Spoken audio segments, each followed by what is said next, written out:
My name is Bilal Ismail. I'm the Area Sales Manager for EKD Systems GmbH for Asia, except China. I'm Singaporean and I'm based in Singapore, supporting the region.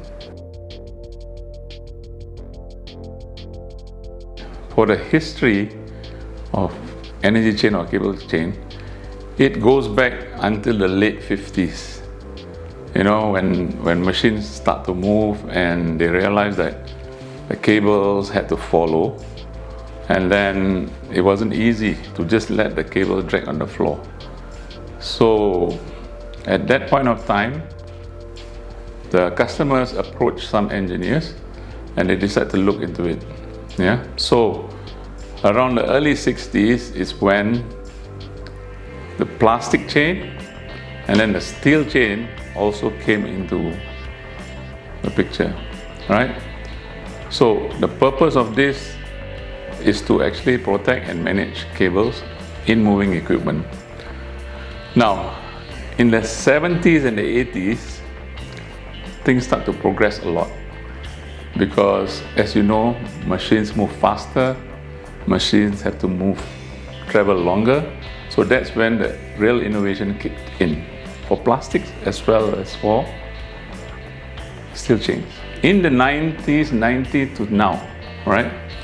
So there's now many more industries that requires cables and hoses to move. So it calls again, it demanded for more innovative solutions. So robotics start to come into play, automation come to start into play, and then it expanded the material. Then also advancements of material in plastic as well as steel. So this allowed faster travel, more unsupported strength of plastics and steel chain.